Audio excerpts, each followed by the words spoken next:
So let's continue our discussion on Magna Carta. Uh, so,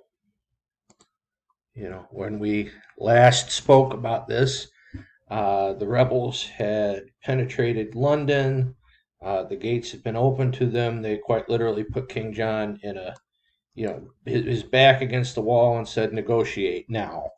So they did. They went to Runnymede, the field off of the Thames that we discussed last time, which is there, right? We don't know exactly where the document was sealed, but this is a park, as I said.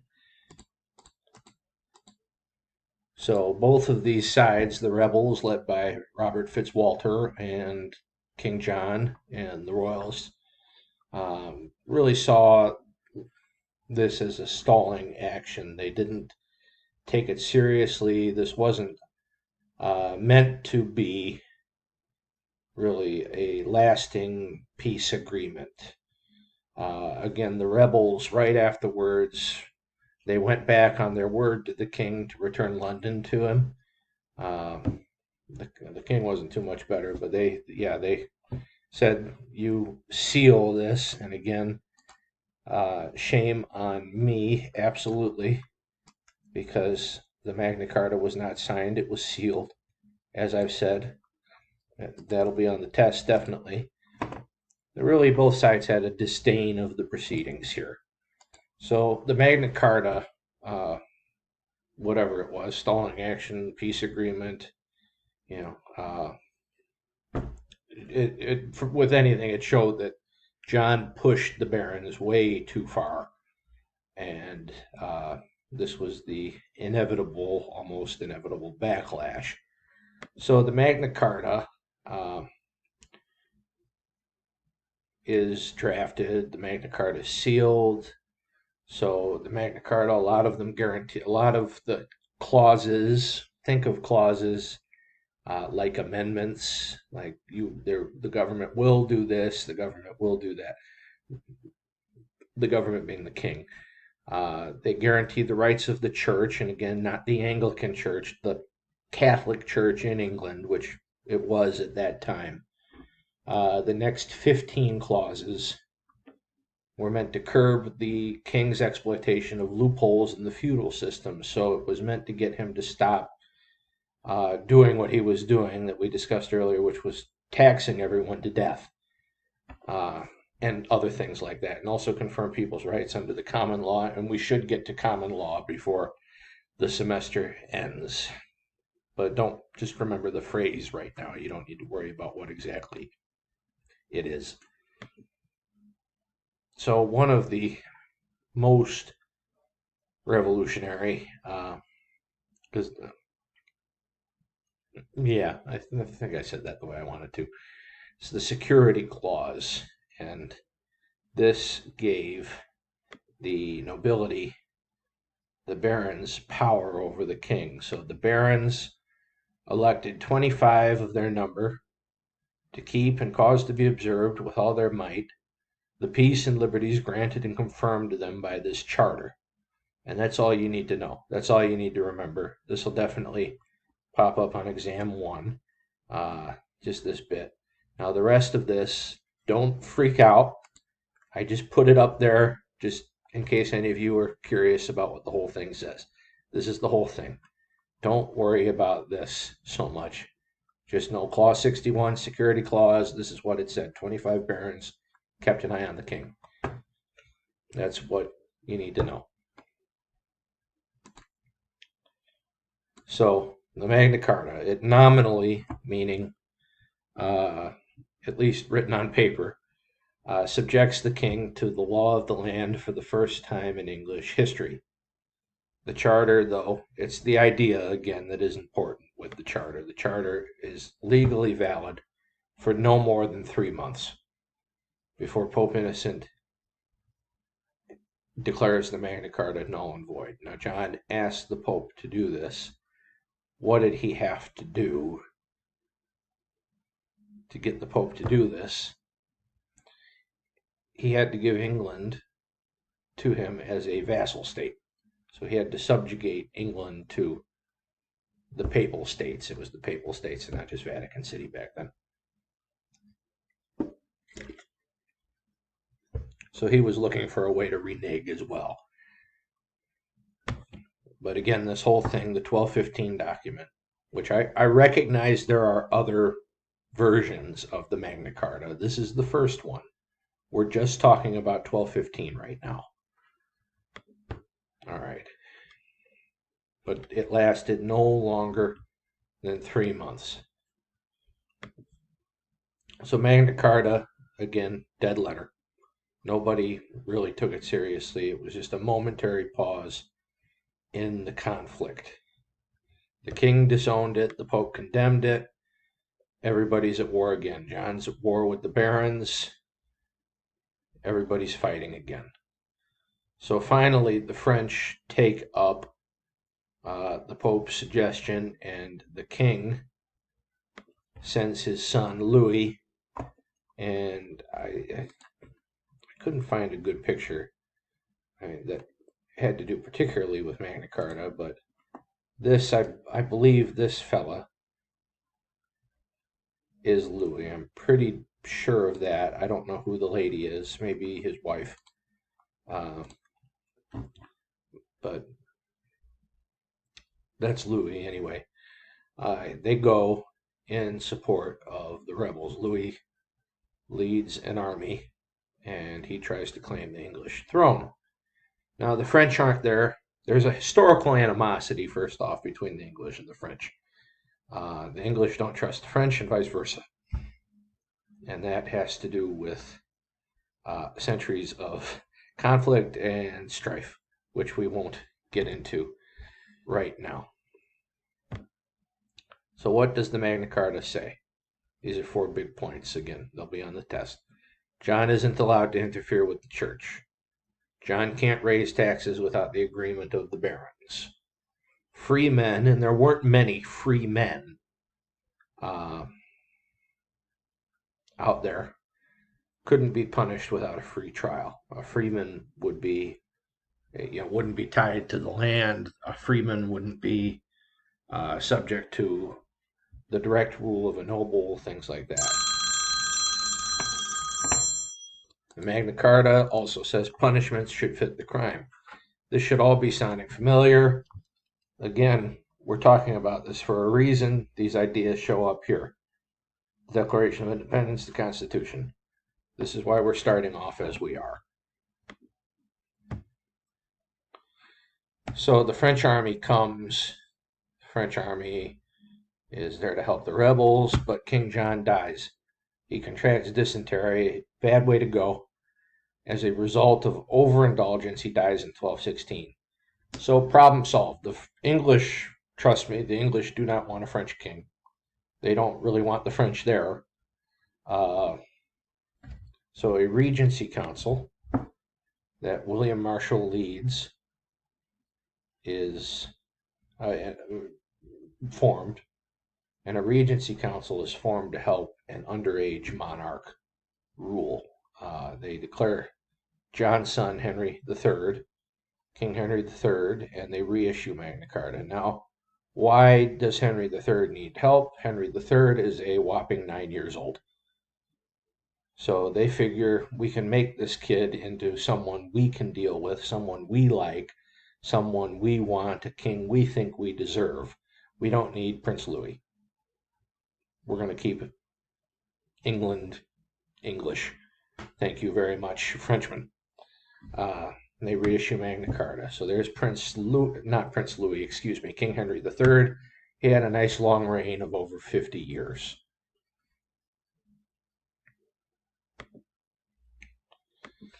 So King Henry III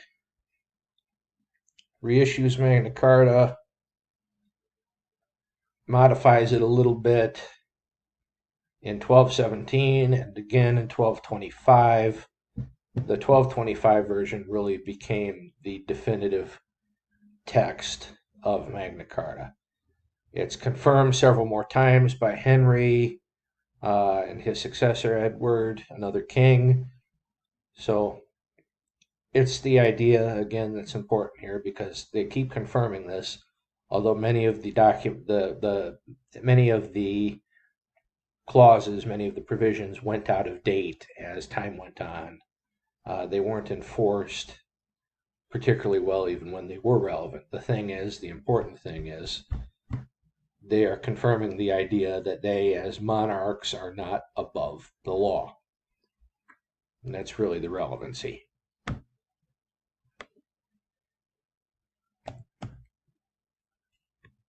Yeah. Magna Carta, again, symbolic significance. That's the whole point of it. It's not practical, even though it's cool to me that over 800 years later, there are still 3 provisions from it that are on the books. Carpenter, and again, you don't need to remember Carpenter.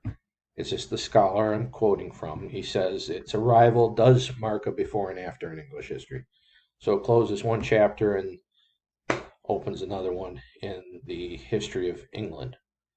So it establishes again this principle that the king was subject to the law.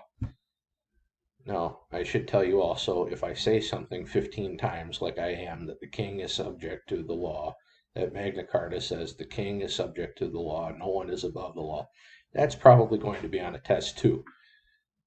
I might count on that. So, a charter. We haven't actually defined what a charter is quite yet. A basic plan for a local governmental unit that defines its powers, responsibilities, and organization. And again, in this case, our charter, our Magna Carta, our great charter, is for a whole country. Now, the country wasn't incredibly populous. The population of the earth, not, probably, I don't know right off the top of my head. Couldn't have been more than a couple million people in 1215. Again, I stand to be corrected, just a guess on my part. So at this point, I want you to pull up the PowerPoint, click on this link, and watch this video. It is about 3 minutes long, 2.5 to 3 minutes.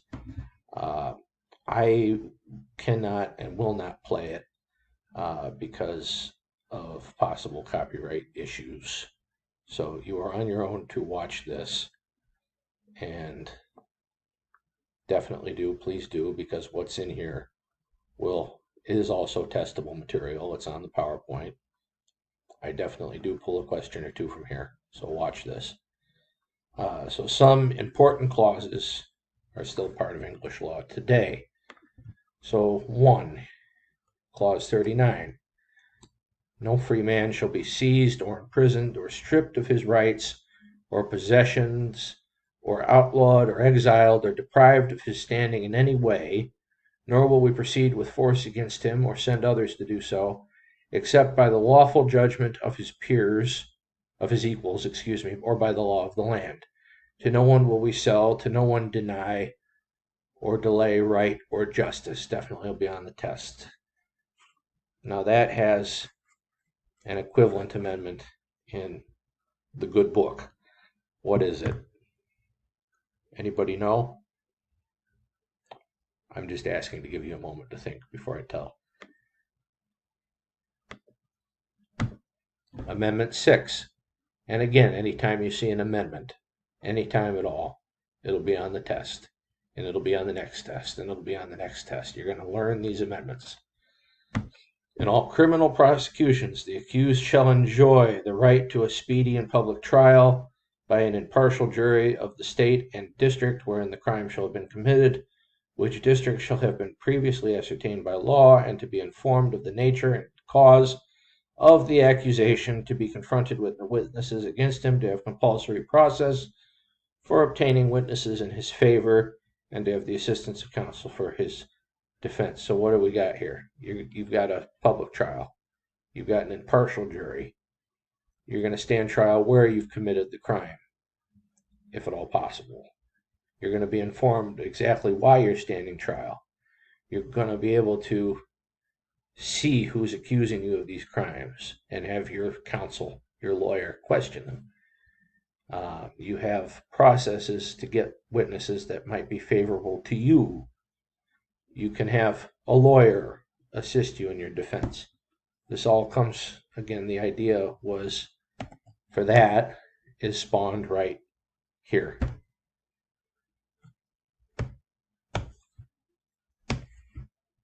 All right, this I'm not going to read the whole thing, but first, that we have granted to God, so by we he means John, King John, and by this present charter have confirmed for us and our heirs in perpetuity, that the English Church shall be free and shall have its rights undiminished and its liberties unimpaired. So we've got freedom of religion.